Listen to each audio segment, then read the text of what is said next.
우리 교재를 여러분 2강 그리스도 예수 Q3 예수님은 부활하셨나 거기를 좀 펴놓으시면 되겠습니다.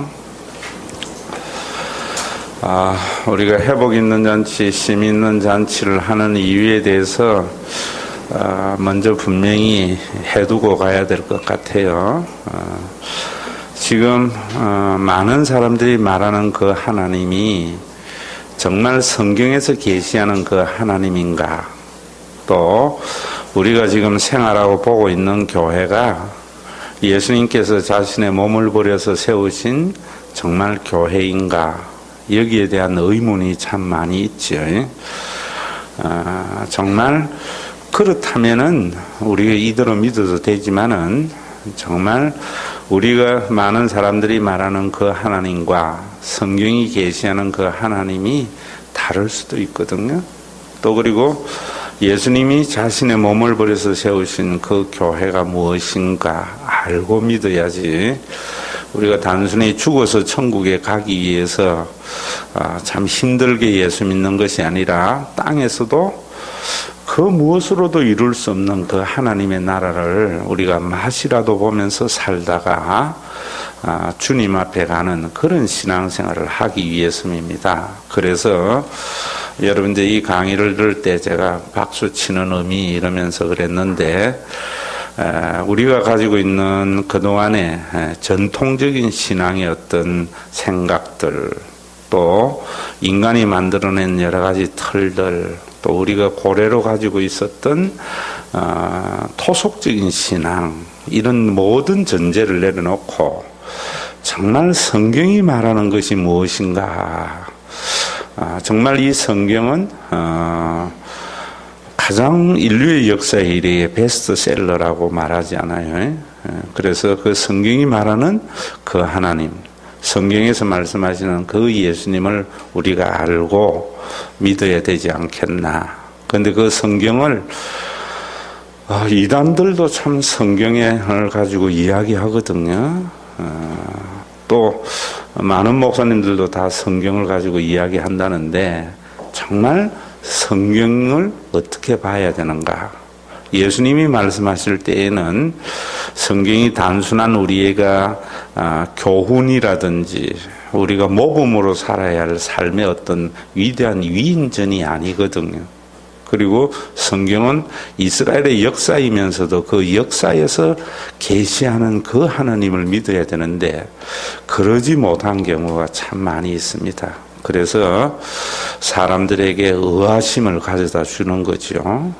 자기는 하나님의 은혜를 받았다고 하고 하나님 기도 응답 받았다고 했는데 내가 생각할 때는 우연이 된 건지, 이런 생각들. 성경은 객관적인 진리거든요.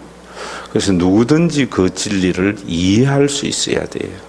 그러나 받아들이는 것은 아무나 받아들일 수 없는 정말 심오한 진리입니다. 그래서 성경은 예수님에 관한 말씀이다 라고 말씀을 드렸어요. 그 구약의 다윗이나 모든 역사도요, 예수님에 관한 말씀인 것을 알지 못하면은 하나의 윤리가 되고 종교적인 규례가 되어져 버립니다.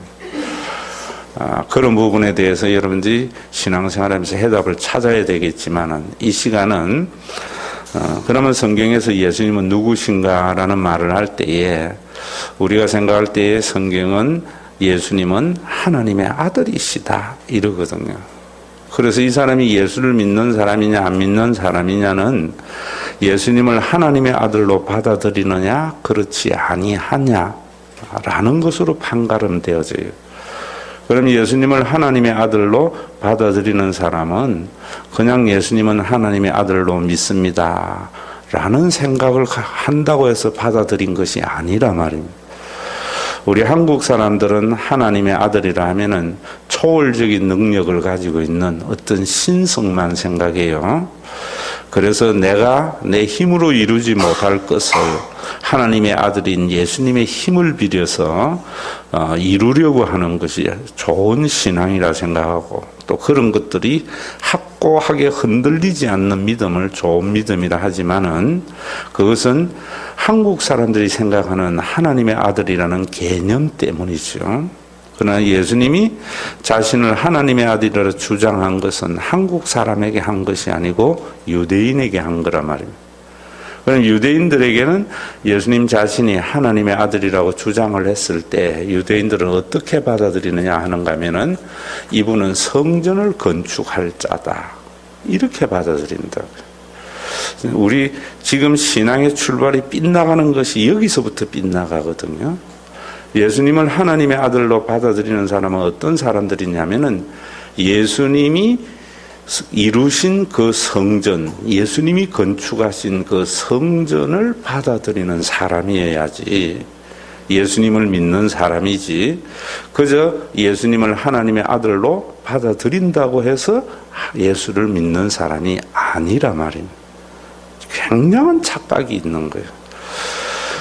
그것은 사무엘하 7장 12절 이하의 나단의 신탁 때문이라고 했습니다. 그러면은 여러분들에게 둘째 시간에 제기한 대로 예수님은 많은 표적을 일으켜서 예수님이 하나님의 아들이심을 우리에게 보여주신다고 그랬죠. 그래서 소경의 눈을 뜨게 하는 것이나 안전병이를 걷게 하신 것이나 물 위로 걸어가신 것이나 가나 혼인잔치에서 물이 변하여 포도주가 되게 하신 것은 예수님께서 위대한 능력을 가지고 가난한 사람, 없는 사람, 불쌍한 사람을 고쳐주기 위해서 한 것이 아니라 말이에요. 그것은 구약에 예언되어져 있는 하나님의 아들 메시아가 오면은 이런 일들을 일어나게 될 거다라는 표정, 예언이 있었단 말이에요.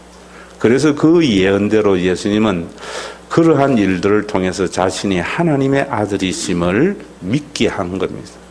그래서 우리가 예수님의 소경의 눈을 뜨게 하신 사건을 보면서, 야, 이분은 이사야에 예언되어져 있는 그 하나님의 아들이구나, 이 믿음을 가져야 돼요. 그래서 그분이 건축하려고 하는 그 성전이 무엇인가라는 또 생각을 가져야 된다고. 그런데 예수님 당시에도 수많은 사람들이 예수님의 그러한 기적을 보았어요.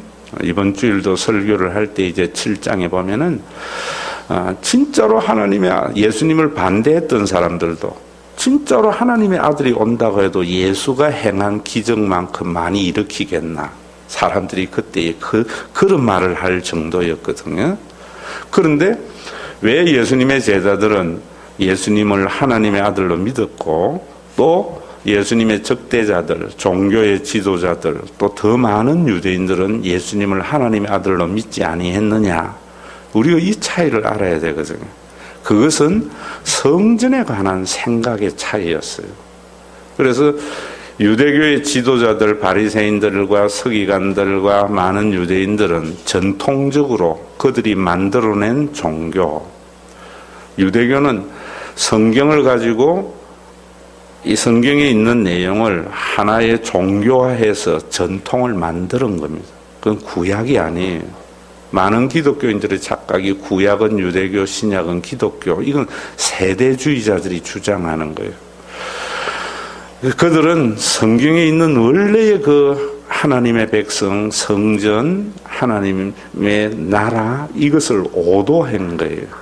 그래서 그들이 만들어낸 틀이 뭐냐면은, 눈에 보이는 성전, 돌로 지은 솔로몬의 성전을 건축만 하면은, 그리고 그곳에서 제사만 제대로 드리면은 하나님께서 우리에게 다윗의 시대, 솔로몬 시대가 재현될 거라고 믿었던 것이 유대인들이에요. 그런데 예수님은 그 성전이 제도와 성전을 통해서 많은 사람들이 억압을 당했다고요. 그래서 구약에 있는 그 성전의 본래의 개념, 제사의 본질적인 의미를 우리에게 가르쳐 주시고, 그 성전의 본질적인 기능과 제사의 기능을 자신이 친히 이루셨다, 이 말입니다. 그런데 이것이 유대교의 전통에는 용납할 수 없는 것이었다고요. 예수님이 돌로 지은 예배당을 허물어버리라고 그랬고, 또 그들이 행하는 여러 가지 제사와 안식일의 규례를 예수님은 어겼다고요. 그래서 그들은 이 사람은 거짓 선지자라 생각을 해서 예수님을 십자가에 못 박는데, 거기에도 음모가 있었다고 그랬죠. 하나님의 아들로 많은 사람들이 믿었기 때문에 예수님을 돌로 쳐 죽일 수 없었다고요. 신성모독 거짓 선지자로.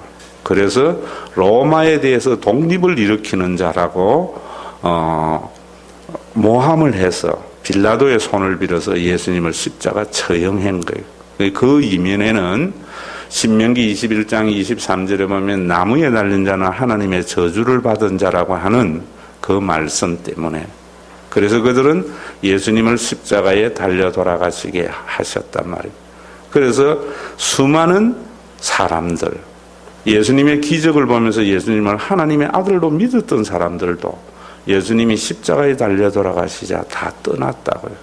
예수님의 제자들마저도 떠났다고요. 왜 떠났는가? 분명히 예수님이 하나님의 아들이시면은 하나님의 저주를 받은 나무에 달려 죽지는 않아야 되는데 나무에 달려 죽었기 때문입니다. 그런데 위대한 반전이 일어나는 거예요. 어떤 위대한 반전이 일어나는가 하면은 예수님께서 부활하심으로 하나님의 저주를 받은 예수님의 그 십자가의 죽음이 거짓 선지자이기 때문에 나무에 매달린 것이 아니라 모든 인간의 죄를 대신하여 십자가에 달려 돌아가신 것이다 라는 사실이 확고해진 거예요. 여러분들에게 제가 말씀드리는 것은 또 한 가지, 주일도 그랬고 여러분들이 계속 알아야 되는 게, 우리가 예수님의 죄를 위하여, 우리 죄를 위하여 십자가에 달려 돌아가셨다라는 개념은 기독교인들도 잘 알아요. 또 그것이 언약의 제사라는 것을 잘 모르는 것 같아요. 그리고 하나님이 우리 인간을 향한 사랑의 계시였다는 것도 잘 모르는 것 같아요. 그리고 여러분들에게 뭐 질문도 나오던데, 예수님 십자가의 구원이나 기독교는 실존이라는데 실존이라는 것이 무슨 말입니까? 성경을 우리의 실생활에 적용해야 된다는 말입니까? 이런 질문이 있는데, 실존이라는 말은 예수님이 우리의 죄를 위하여 십자가에 달려 돌아가신 것은 우리 어떤 실존을 이해하신 것인가 하면은 하나님이 우리의 아버지 되신 것을 알게 하신 계시의 사건이란 말이에요. 그래서 예수님이 우리의 죄를 위하여 우리가 받아야 할 저주를 대신 받았다 하고 믿는 사람은 어떤 사람이냐 하면은, 앞에서 제가 하나님의 아들인 것을 믿는 사람은 예수님이 이루신 성전 건축을 받아들이는 거라고 한 것과 같이, 예수님이 나의 죄를 위하여 십자가에 달려 돌아가심을 믿는 사람은 하나님이 나의 아버지 되신 것을 받아들이는 사람이에요. 그래서 이 사람이 거듭난 사람이냐 아니냐, 이 사람이 신앙이 좋으냐 안 좋으냐는 뭘 가지고 판가름하는가 하면은, 의로운 일, 교회 생활 열심히 하는 일, 이런 것도 하나의 외형적인 모습이 되겠지만은 그 본질은 이 사람이 하나님이 아버지 대신 노릇해 주실 것을 믿으며 사는 사람인가, 아니면 자기 힘으로 살아가려고 하는 사람인가, 이것을 가지고 판단해야 돼요.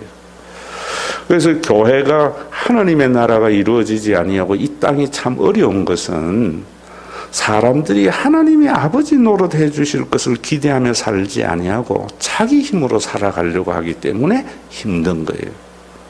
여러분들이 염려하고 근심하는 것도 하나님이 아버지 노릇해 주시는 것을 믿는 것보다 내가 살아가려고 하기 때문에.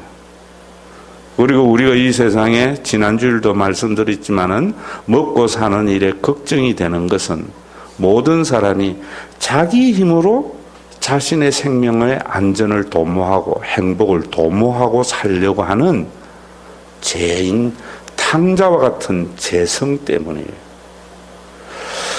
여러분, 우리나라만 해도 제가 말씀드렸잖아요. 하나님이 아버지 노릇해 주실 것을 모르니까 재벌들이 돈을 쌓아놔요. 또 개인도 마찬가지입니다. 하나님이 아버지 노릇 해주실 것을 기대하지 않기 때문에 내가 돈을 많이 쌓아놔야지 내 삶이 안전하다고 생각해요. 그래서 제가 여러분들에게 말씀을 드릴 때에 그런 이야기 했죠. 하나님이 우리에게 주시는 아버지 노릇 해주시는 것은 우리의 욕심을 채워주는 게 아니에요. 일용할 양식을 주시는 거예요. 거기 구약에도 만나를 내리시게 하시는 그 하나님이란 말이에요. 여러분, 우리가 이런 삶을 살아갈 때에 여러분들도 걱정도 보세요. 전혀 여러분들의 걱정은 오늘 일 때문에 걱정하는 사람 없어요. 내일 일 때문에 걱정해요.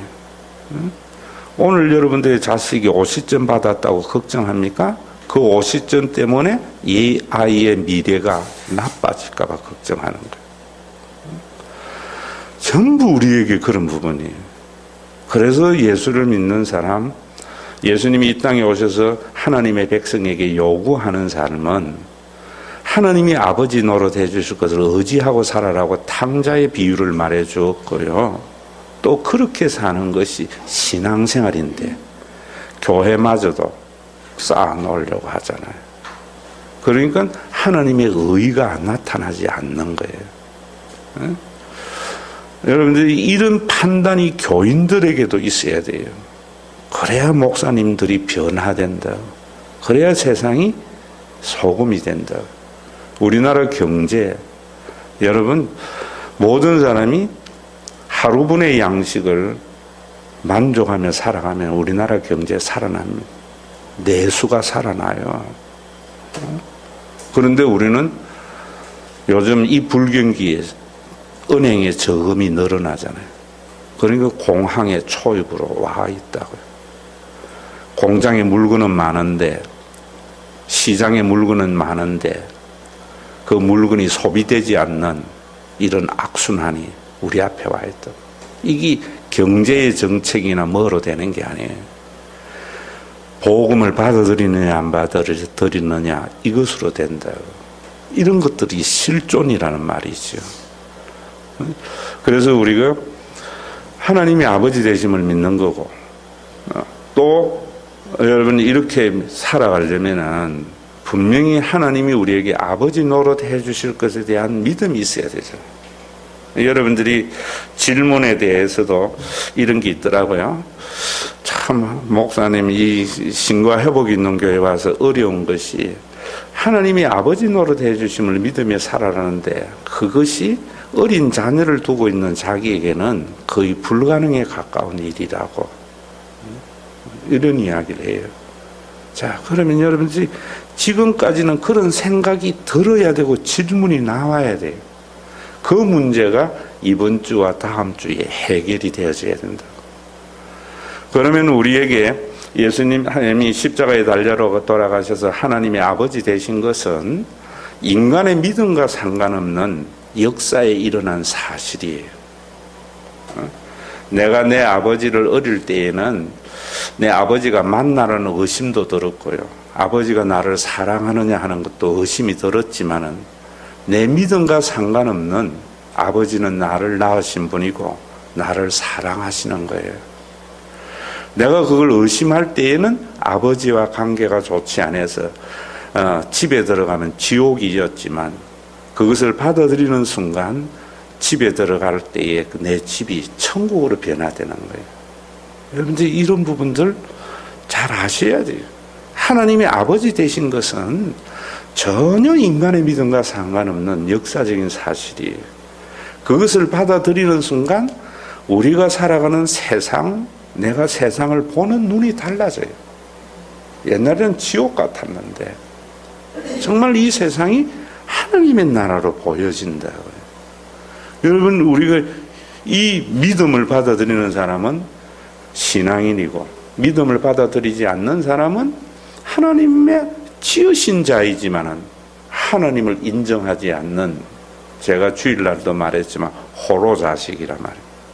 자기 아버지를 아버지라 하지 않는, 홍길동과 같이 제도가 그랬는가 그런 게 아니고 지 스스로 그랬단 말이에요. 그게 탕자의 비유란 말입니다. 자, 그러면은 하나님께서 우리의 아버지 되심을 우리는 그냥 믿어라 이래버리면 맹신이 되는 거예요. 여러분, 인격적인 신앙을 가져야죠. 하나님은 자신이 모든 인간의 아버지가 되시고 왕이 되시고 지으신 자임을 드러내는 사건이 뭐냐면은 예수님의 부활이란 말이에요. 그래서 여러분들이 하나님이 계시느냐 안 계시느냐 이런 것도 자꾸만 교회에 와서 교인들이 자기는 이렇게 기도 응답을 받아서 하나님 계심을 알고 하나님 사랑 알았다 이래버린다고요. 그건 그 사람의 주관적인 체험이에요. 기도 응답도 하나님의 존재에 대한 확신을 가지게 되는 것은 그 사람의 주관적인 체험인데 객관적인 진리는 아니라 말입니다. 객관적인 진리가 되면 누구나 기도의 응답을 받을 수 있어야 된다고요. 그러지 않잖아요.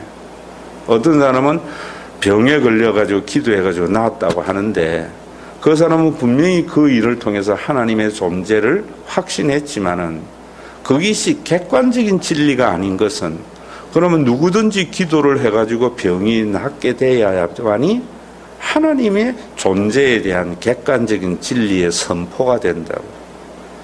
그래서 오늘 여러분들이 이 부분이 너무나 중요한 거예요. 기독교에서. 자, 여러분들이 하나님의 존재에 대한 것과 또 하나님의 아버지 되심에 대한 확신을 가지게 되면 예수님의 부활을 믿어야 된다고 하는데 이것에 대해서 여러분들이 아셔야 되거든요. 그러려면 하나님이 하시는 고유한 일이 뭔가 하는 것을 아셔야 돼요. 하나님께서 우리의 병을 고치시고 하나님께서 뭘 하시고 그 다음에 뭐 기도의 응답이 있고 축복하시고 이런 거는 하나님만이 하는 고유한 본질의 일이 아니에요.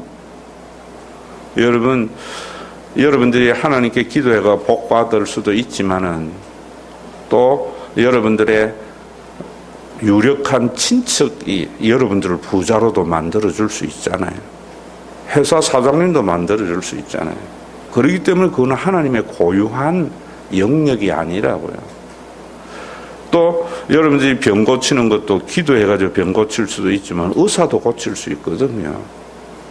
그러면 하나님이 하시는 고유한 일이 뭔가를 알고 그 고유한 일을 통해서 하나님의 존재에 대한 확신을 가져야 돼요.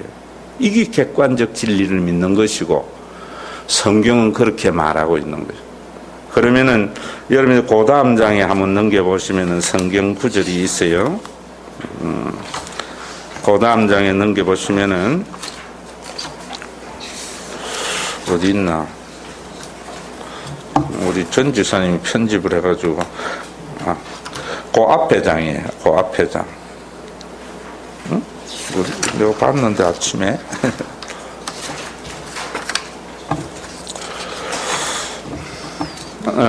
그 다음 장에 두 번째 단락에 보면 로마서 4장 17절이 되어 있죠. 우리 같이 한번 읽습니다. 기록된 바 내가 너를 많은 민족의 조상으로 세웠다 한가 같으니 그가 믿은 바 하나님은 죽은 자를 살리시며 없는 것을 있는 것으로 부르시는 이시니라. 여기에 보면은 기록된 바 구약 성경을 말해요. 구약에 기록되어 있기를 내가 너를 많은 민족으로 세웠다 했는데 너를이라는 것은 누구를 말하는 거면 아브라함을 말해요. 그래서 이제 저를 보세요. 우리가 믿음의 조상을 아브라함이라고 그래요. 그런데 유대인들이나 기독교인들은 아브라함의 신앙을 본받자 이러는데 그러면은 기독교는 행위 종교가 되어버리는 거예요. 그래서 그런 행위를 통해서 교회가 이루려고 하는 목적을 지향해 나가는 거예요. 그 믿음은 성경이 아니에요. 성경적인 믿음은. 아브라함을 본받자 하면 아브라함은 그랄로 가다가 위험하게 빠지니까 자기 마누라 팔아가지고 자기 살 길 찾은 사람인데 여러분 아브라함을 본받는 게 아니라 아브라함이 믿은 하나님을 믿는 거예요. 그래서 신앙의 출발은 아브라함이 믿은 그 하나님이 성경 구약에 쭉 기록이 되어 있는 거예요. 그러면 아브라함이 믿은 그 하나님은 거기에 뭘 했다고 그래요?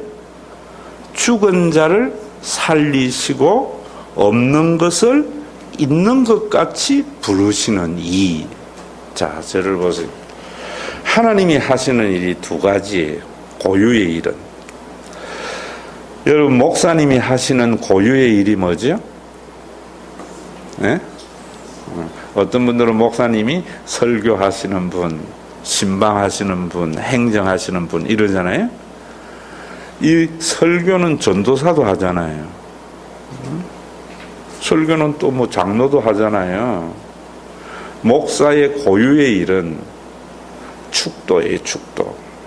기독교의 전통으로 봐서는 그게 성경에서 말하는 고유의 일이라는 말이 아니에요. 내가 말하는 것은 장로교의 헌법에 고유한 목사의 일은 축도는 목사만이 할 수 있어요. 그래서 제 아버지가 목사가 된 이유도 그것이었는데요. 저 사람이 목사냐 아니냐는 설교를 얼마나 잘하느냐 이런 걸 가지고 하는 게 아니라 축도를 할 수 있는 사람인가 없는 사람인가, 이게 장로교 헌법에서 목사의 고유한 일이에요. 부목사님도 축도할 수 있어요. 누구나 목사는. 자, 하나님의 고유한 일이 창조와 죽은 자를 살리는 부활은 하나님이 하시는 고유의 일이에요. 그러면 우리가 하나님을 알려면은 기도의 응답이나 병 고치는 것이나 기적이 아니고 창조를 봐야 하나님을 아는 거예요. 그래서 우리가 이 창조에 대해서도 우리가 그런 이야기 하죠.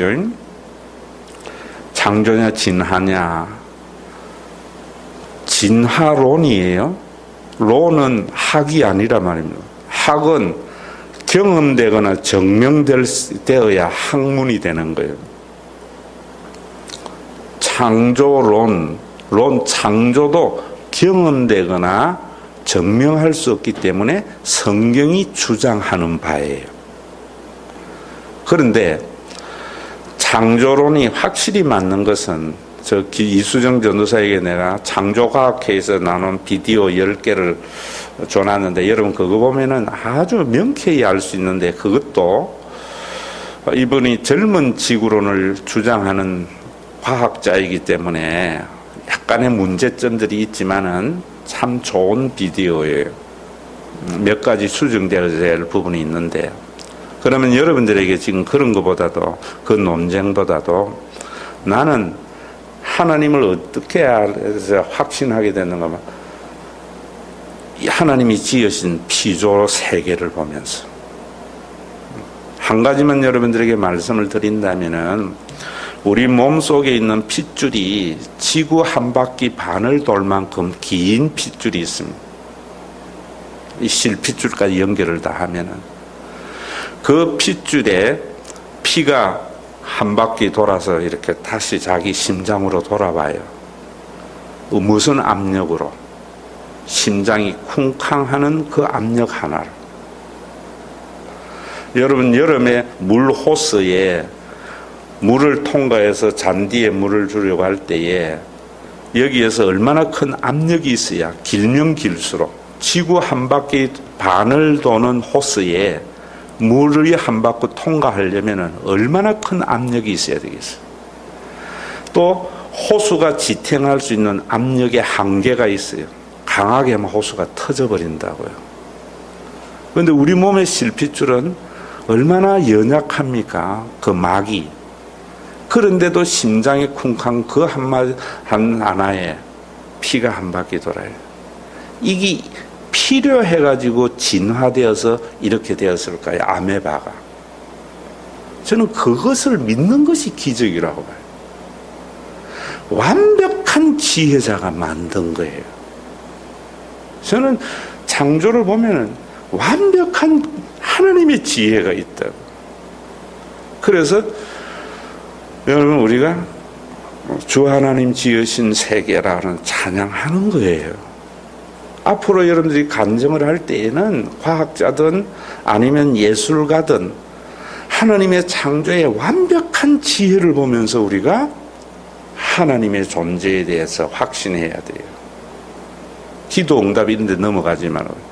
그런데 이건 증명하고 경험할 길이 없어요. 왜냐하면 인간의 역사 이전에 일어난 일이기 때문에, 또 창조는 반복되는 것이 아니기 때문에, 인간은 크리에이트, 창조하는 게 아니라 전부 메이크하는 거거든요. 그런데 죽은 자가 살아난 것은 인간의 역사 안에 일어난 일이기 때문에 인간이 경험한 일이에요. 그래서 예수님이 부활한 것이 확실하다면은 우리는 앞에 이야기한 대로 예수님이 제물이 되어서 하나님이 아버지 되신 것을 우리가 믿음으로 받아들일 수 있어요.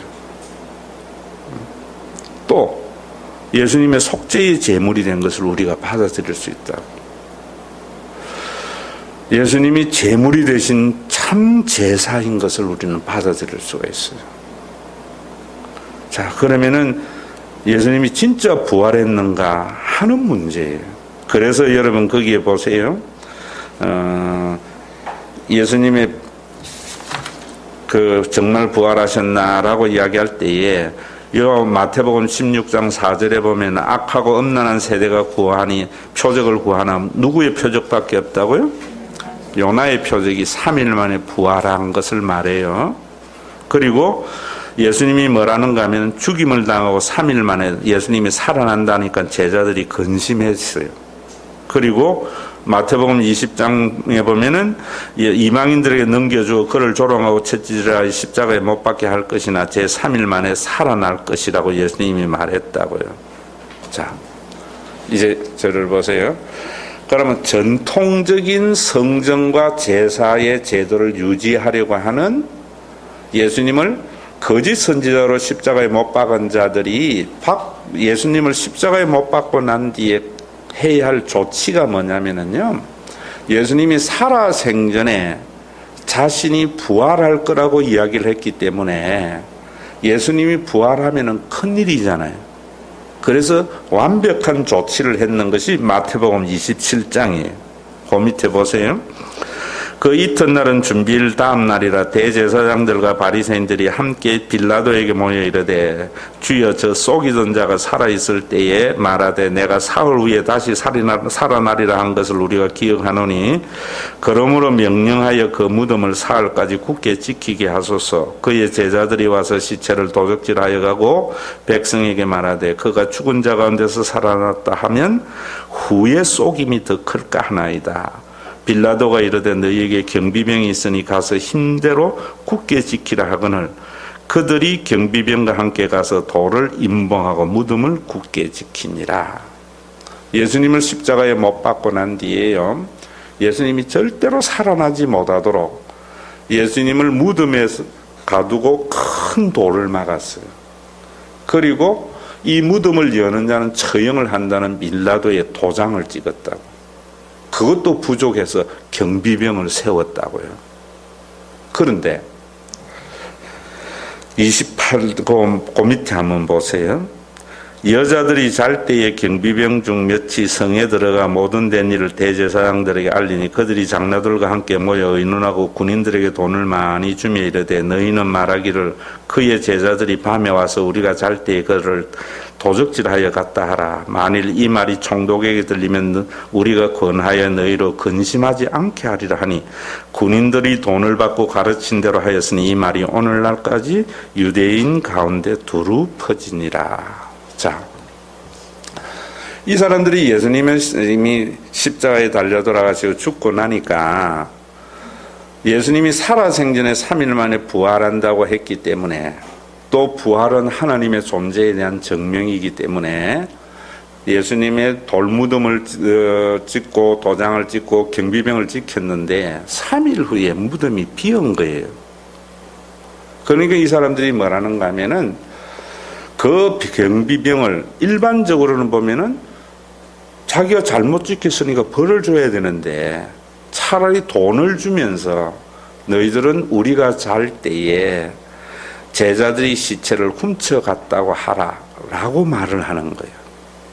그래서 예수님은 완벽하게 부활하지 못하는 조건, 그리고 부활했다고 손치더라도 사람들이 믿을 수 없는 완전히 역소문을 퍼뜨려 놨다고요. 그래서 66절에 보면 거기에 여러분들이 마태복음 28장 15절에 보면 군인들이 돈을 받고 가르친 대로 하였으니, 이 말이 오늘날까지 유대인 가운데 두루 퍼지니라고 말한 것은, 오늘날은 마태복음은 예수님이 부활하시고 난 뒤에 30년 뒤에 쓰여졌거든요. 그러니까 30년 동안 이 사람들의 논쟁이, 무덤은 비어있고 예수님의 시체는 제자들이 훔쳐갔다는 것과 부활했다는 것이 팽팽하게 서로 대치되어 있는 상황이에요. 자, 여기에 여러분들이 부활이 하나님의 존재에 대한 증명이라는 말을 제가 조금 넘긴 것은, 부활의 의미를 이건 나중에 이야기해서 좀 흐름상. 자, 그러면은 우리가 생각할 때는 예수님은 절대로 부활할 수도 없었고, 부활했다고 손치더라도 그것을 증명할 길이 없어요. 제자들이 훔쳐갔다고 거짓말한다는 소문이 있기 때문에. 그런데 이러한 완벽한 사탄의 지혜를 하나님은 부활에 대한 확실한 증거로 삼으세요. 이것이 고린도전서 1장에 나오는 사람의 지혜가 하나님의 미련한 것보다 못하다고 하는 것이 바로 그런 말이에요. 자, 첫째는 뭐냐면은 고린도전서 15장 4절에서 8절에 보면은, 장사 지낸 바 되셨다가 성경대로 사흘 만에 다시 살아나서 게바에게 보이고 후에 12제자와 그 후에 몇 명에게 보였다고요? 500명에게. 그리고 그 중에 대다수는 살아있고 어떤 사람은 잠들으며, 그 후에 야고보에게와 모든 사도와 맨 나중에 만삭되지 못한 나 바울에게도 보였다, 이렇게 말을 해요. 예수님의 부활의 목격자가요 500명이에요. 고린도전서는 그 이후에 30년 후에 쓰여졌는데, 30년 후에 아직까지 살아있는 사람이 목격자 중에 250명이 눈을 벌거이 뜨고 살아있다는 거예요. 여러분, 예수님이 부활한 첫 번째 증거는 빈 무덤입니다. 이 사람들이 시체를 훔쳐가고 제자들이 거짓말한다는 그 말을 퍼뜨리는 것은 예수님의 무덤이 비어있기 때문입니까? 시체가 있기 때문입니까? 비어있기 때문이죠. 그 말이 그들의 빈 무덤에 대한 증거가 되어지고, 그러면은 예수님이 부활했느냐 안 했느냐는 것은, 첫째는요 500명의 증인들이 있는 거예요. 그리고 그거보다도 더 중요한 것은, 바울이나 모든 사람들이요 예수님의 부활을 증거하지 아니하고 그냥 당시의 유대교의 전통을 따라서 살면은요 참 잘 살 사람들이 예수님의 부활을 증거하다가 다 순교를 당해요. 그러면은 여러분 한번 생각해 보세요. 예수님의 적대자들의 말대로 예수님의 제자들이 시체를 훔쳐가고 거짓말을 한다면은, 이 세상에 예수님 부활하지 아니한 것을 제일 확실히 아는 사람들은 누굴까요? 제자들이죠. 내가 시체 훔쳐갔는지. 그런데 그 사람들의 주장대로 하면 제일 확실히 부활하는 것을 알 제자들이 모조리 순교당해요.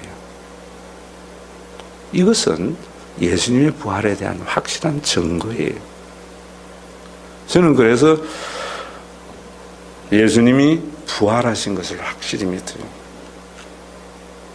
저는 그래서 내 몸이나 우주 만물이나 역사에서 일어난 예수님의 부활을 보면서 하나님이 계신 것에 대한 흔들림 없는 믿음을 가지고 있습니다. 다른 사람에게 내가 하나님이 살아계심을 증거할 때에도 창조를 보라, 예수 그리스도의 부활을 보라 라고 말해줄 수 있어요. 이게 인격적인 신앙이에요. 자, 그러면은 고난에 넘겨서 부활에 갖는 의미를 여러분들이 생각을 하셔야 돼요. 자, 로마서 1장 3절에서 4절 보세요. 그들의 아들에 관하여 말하면 육신으로는 다윗의 혈통에서 나셨고 성결의 영으로는 죽은 자들 가운데 부활하사 뭐라고요? 능력으로 하나님의 아들이 선포됨. 이제 저를 다시 보세요. 예수님이 부활하신 것을 믿는다는 역사적인 사실은 그냥 예수님은 부활하셨다라는 역사적 사실을 인정하는 것에 그치면 안 돼요. 어디로 가야 돼요? 예수님이 하나님의 아들이신 것에 대한 확신을 가져야 돼요. 예수님이 하나님의 아들이신 것을 확신을 가지면은 하나님이 나의 무엇이 된 거예요? 아버지가 되신 것에 대한 확신을 가져야 돼요. 이 믿음이 있어야 내가 주님 안에서 땅 근심이었고 이런 사람들이 많아야 이 세상이 먹고 사는 일에 걱정이 없는 세상이 되는 거예요. 단순히 여러분들이 예수님의 부활을 역사적으로만 받아들이면 의미가 없어요. 하나님의 아들 되심으로 바울은 선포된 거라고 말해요. 그리고 여러분 그래서 그 밑에 한번 보세요. 마가복음 14장 58절에 보면은 우리가 그의 말을 들으니 손으로 지은 이 성전을 열고 손으로 짓지 않은 다른 성전을 사흘 동안 지으리라. 그 밑에 보면 내 집을 건축한다고 할 때에 이제 저를 보세요. 이제 기독교는 자꾸 눈에 보이는 예배당을 성전이라 하면 안 돼요. 그럼 천주교가 되어져 버려요. 성전은 하나님의 집이에요. 그러면 하나님의 집은 뭐냐면 하나님이 아버지 되시고 그분의 자녀들이 모여 있는 곳이 돼야 돼요. 그러면 당연히 교회가 성전이 되려면은 하나님이 아버지 되심을 믿는 사람들, 그가 하나님이 아버지 노릇 해 주실 것을 믿는 그 신앙을 가지고 있는 사람들이 모일 때에 교회는 거룩하신 성전이 되는 거예요. 예수님이 이거 만든 거예요. 여러분 이걸 믿으면 여러분들이 교회가 달라지겠죠? 우리가 하나님이 아버지 노릇 해주실 것을 믿기 때문에 형제들끼리는요 참 화목하게 지내는 거예요. 제가 여러분들에게 신앙생활은 이제는 열심히 종교생활하는 것이 아니라 제가 그런 이야기를 했어요. 참 여러분 좋은 가정이라는 것 한번 생각해 보세요. 제가 설교할 때 그런 이야기 하죠. 좋은 가정은요 참 가족의 힘은요 받는 사람보다 주는 사람이 더 행복해요. 엄마가 자식에게 모든 걸 주면서도요 받는 자식은 불평하는데 주는 엄마는 행복해해요.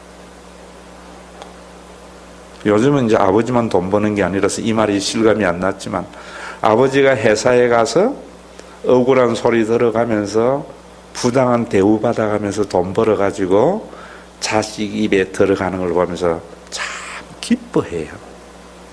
희한하잖아요. 이게 혈연의 가족만이 아니라 모든 사람 속에 이런 것이 일어난다면 이 세상에 하나님 나라 되죠. 이런 가족이라는 거 보세요. 이게 신앙생활이에요.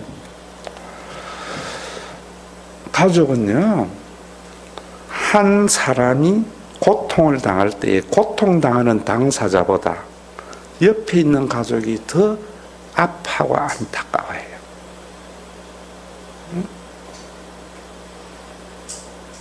또 가족은요 한 사람이 좋은 일이 있으면 그 좋은 일 당한 당사자보다 주변에 있는 사람들 가족이 더 축하고 좋아해요.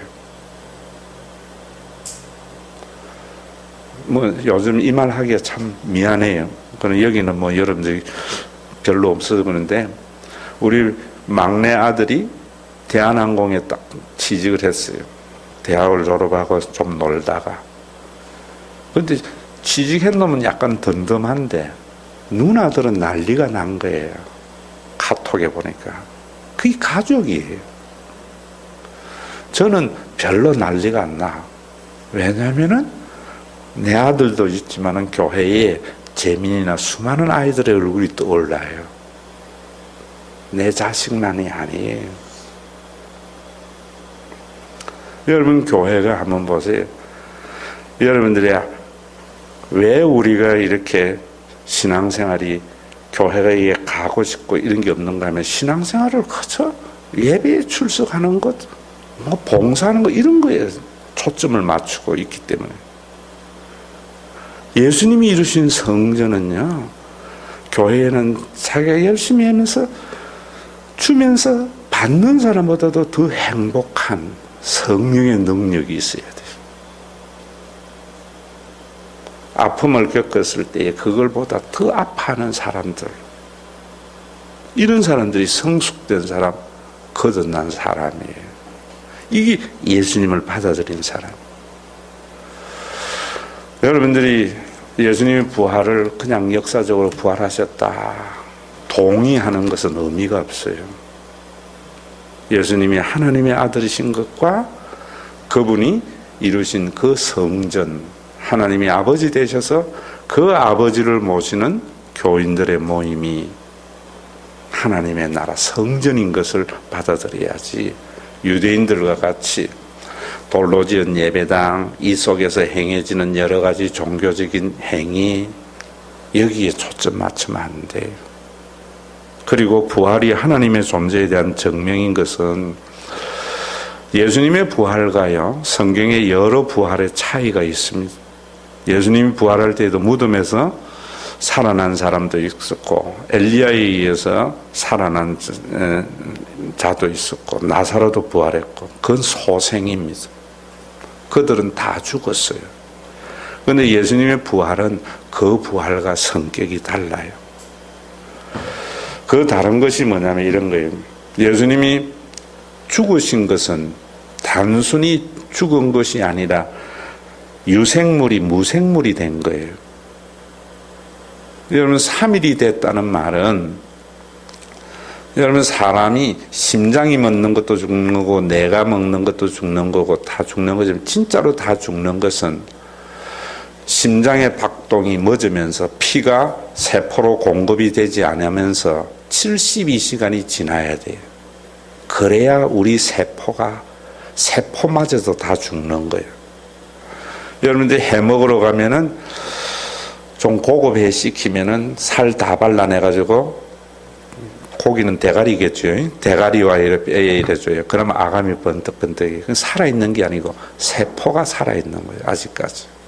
인간도 마찬가지예요. 그런데 72시간이 지나면 사후강직. 이제는 세포는 완전히 죽어서 물질이 되는 거예요. 그래서 고기는 70 이상 숙성해가지고 먹잖아요. 자, 그러면은 예수님의 부활이라는 것, 72시간이 지난 것은 무생물이 된 거예요. 이게 살아 역사한다는 말이에요. 그냥 잠깐 죽었다가 소생인 게 아니고요. 이게 살아서 움직이는 것이 예수 그리스도의 부활이에요. 그럼 이런 일들은 유일무이하게 예수에게만 일어난 일인데요. 이거는 우주 내의 어떠한 존재에 의해서 이루어질 수 없는 일이에요. 이거는 우주 안에 어떠한 작용으로도 불가능한 일이에요. 초월자의 역사에 의해서만 가능해요. 저는 그래서 예수님의 부활을 통해서 하나님의 존재를 확신했어요. 그 하나님이 어떤 하나님이냐 하는 것은 십자가에서 우리에게 계시해 주신 거예요. 그래서 오늘도 여러분들에게 제가 해줄 수 있는 건 이건데, 가장 이런 지식을 얻기 위해서 이 자리에 있으면 의미가 없어요. 성경은 예수님에 관한 말씀이구나. 그 예수님은 하나님의 아들이구나. 여러 가지 기적을 통해서 하나님의 아들인 것을 우리에게 증명해 주었구나. 또 예수님이 하나님의 아들이신 것은 예수님이 성전을 건축할 자인 것이구나. 예수님은 십자가에서 성전을 건축해서 하나님이 우리 아버지 되게 하셨구나. 그것에 대한 하나님의 증거가 부활이구나. 목사님이 그렇게 가더라. 그건 정보를 전달하는 거. 그건 하나님을 아는 게 아니에요. 하나님을 아는 것은 그것이 내 것이 돼야 돼요. 앞으로는 나는 하나님의 아버지 되심을 믿으면서 살겠다. 이제는 교회는 우리 신과 회복 있는 교회에 다닌다고 건물이 아니고 교인이 아니라 하나님의 아버지 되심을 믿으면서 우리가 함께 살아가는 것이 하나님의 거룩한 성전이구나. 여러분, 이 믿음을 가지고 사는 사람이에요. 그런 사람이 하나님과 연합된 사람이에요. 그래서 이런 것이 기독교에서는 안다라는 말은 정보를 안다는 것이 아니에요. 여러분들이 하나님이 아버지 노릇 해주심을 믿고, 교회는 그 하나님이 아버지 노릇 해주심을 믿는 하나님의 백성들이 모여있고, 세상은 그러지 않는 사람들 때문에 힘든 걸 보면서 안타까워할 수 있는 마음을 가지고 살아가야 돼요. 마치면서 여러분들에게 예전에 제가 있었던 이야기 하나 하면서 마칠게요. 제가 강도사 시절에 대구 반야을, 지금은 굉장히 많이 발전했는데 그때만 해도 시골이었어요. 대림교회에 있었는데 그 교회에는 참 위대한 전설이 있습니다. 그 서장로님이라고 어려서 예수 믿는다고 쫓겨났어요.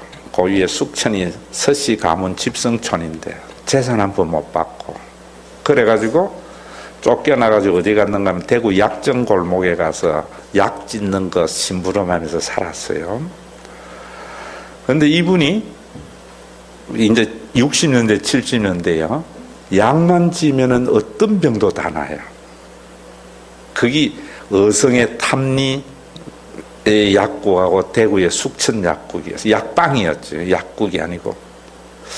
그래서 제가 갈 때만 해도요, 그분이 돌아가시고 난 뒤에 여진이 남아있을 텐데, 월요일 되면은요, 그 약방 앞에 며느리가 이제 약사가 돼서 뒤에는 약국이 됐는데, 200m 줄 서가 있습니다.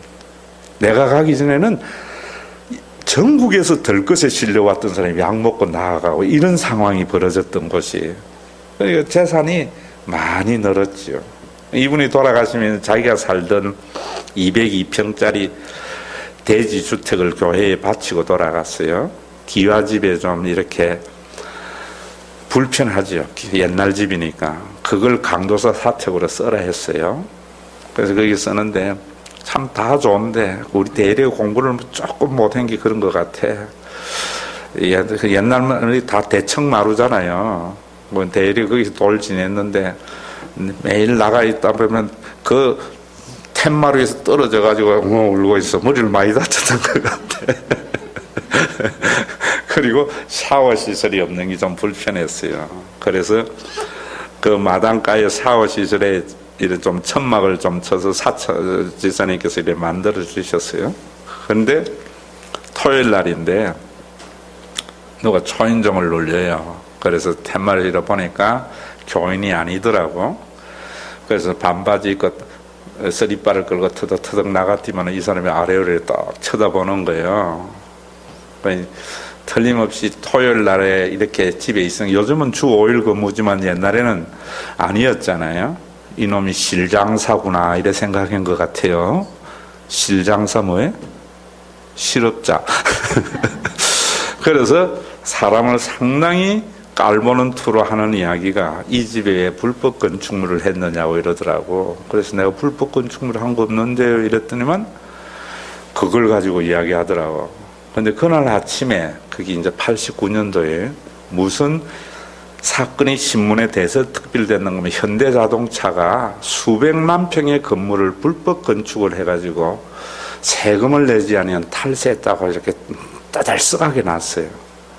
저는 그때 알았어요. 건축을 하고 건축대장에 올라가도 등기를 하지 아니하면 불법 건축물로 세금을 안 내도 된다는 것. 현대자동차가 그랬다고요. 그래서 내가 그걸 가지고 현대자동차는 이렇다고 오늘 신문에 났는데 이거 가지고 이래요 이러니까 이 사람이 하는 소리가 요즘 공부하는 하고는 상당히 다르겠지만 그때만 해도 위세가 당당했잖아요. 현대자동차는 백이 있어서 괜찮은데 너는 백이 있느냐는 식으로 이야기를 해요. 그래서 세상 말로 옛날 우리 어릴 때 말로 야마가 팽 도는 거예요. 그때는 또 목사도 아니고 강도사니까. 그래서 내가 이 사람을 아래어래 딱 쳐다보면서 그랬거든요. 내가 누군지 아느냐고. 이러니까 이 사람이 주춤해요. 그래. 누군데요? 이러더라고. 그래서 내가 김씨다. 이랬거든. 그러니까 이 사람이 약간 자기를 그러는 줄 알고 화가 난 투로 탁 달라들라고. 그래서 내가 어디서 왔는 줄 아느냐고. 이러니까 이 사람이 당신이 어디서 왔는 줄 내가 알 게 뭐냐 이러더라고. 내가 부산서 왔다. 이랬거든. 그러니까 이 사람이 뭐지 어쩌고 저쩌고 해서 내가 그러니까 평생 이 짓이나 하지. 응? 이 나이에 이러면서 그 정도면 알아먹어야지 이랬거든요. 그러니까 약간 기가 죽더라고. 제가 조금은 못된 게 있어요. 방배동에 있을 때도 새벽기도 가는데 새벽에 말이지 교통순경이 또 왜 새벽에 나와 있었는지 모르겠어. 까만 세단을 하나 잡아가지고 아마 신호위반으로 끄는 것 같아. 그런데 하얀 와이셔츠 입은 두 놈이 그 교통순경을 막 뭐라 하더라고. 근데 내가 가다가 이건 아니다 싶어가지고 내가 가서 그랬거든요. 교통순경 보고 지금 당신 뭐 하느냐고. 이 사람들이 뭔데 그래. 나라가 당신에게 공권력 권력을 주었는데 왜 이 사람들 쩔쩔매? 응? 이 사람들이 누구야 하면서 내가 차 남발을 적으니까 이 사람들이 휙 도망가 버리더라고. 요즘은 권력자들이 약해요. 그래서 내가 뭐라 했는가 하면, 야, 이 사람들아, 김씨고 부산서 왔다면은 좀 알아야 되지 않느냐고 하니까 뭘 이러더라. 내가 김영삼이 잘 안다. 89년도에 김영삼이가 3당 합당해가지고 민자당 당수가 됐을 때예요. 그러니까 김영삼이 잘 아니까 이 건 때문에 당신이 불이익을 당하면은 내가 책임질 테니까 가라고 이러니까 이 사람이 기가 팍 죽더라고. 그러면서 뭐 어쩌고 저쩌고 뭐 벽돌은 쌓지 말고 가는 그 사람 뒤통수를 대고 내가 그랬어요. 나는 김영삼이 잘 알지만 김영삼이 내가 모른다.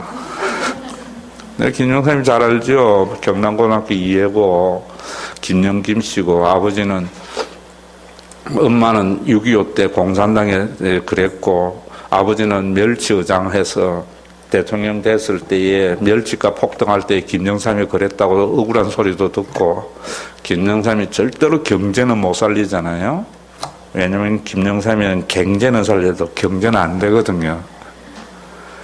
김영삼이에 대한 정보를 안다고 해서 내가 아는 게 아니에요. 예수님이 하나님의 아들이라는 정보를 아는 게 중요한 게 아니에요. 그분이 성전을 건축한 것에 대한 정보를 아는 게 중요한 게 아니에요. 그분이 부활한 정보를 아는 게 중요한 게 아니에요. 여러분들이 예수님께서 하나님이 아버지가 되게 하셨고 그 하나님을 아버지로 모시는 사람들이 모여있는 교회가 하나님이 거하시는 거룩한 성전인 것을 아는 사람. 또 이런 사람들은 단순히 교회 생활하는 것이 아니라 주면서도 행복해하고 많은 걸 소유하려고 하는 것이 아니라 일용할 양식에 만족하며 살고 또 한 사람의 아픔을 그 당사자보다 더 안타까워하고 한 사람의 좋은 일을 당사자보다 더 기뻐하는 사람들의 모임이 교회였어요. 이게 사도행전 2장의 교회였어요. 여러분이 공부해야 할 이유도 저는 그렇게 생각해요. 교회를 이제는 큰 교회, 구제를 많이 하는 교회, 선교를 많이 하는 교회, 이런 게 교회가 아니에요. 하나님의 거룩한 성전이 되어져야 돼요. 두 사람이 모였던 세 사람이 모였던 이 예수 그리스도의 그 구원을 받아들여 있는 사람들의 모임, 그것이 교회가 가야 할 길이고 우리가 믿어야 할 이유예요.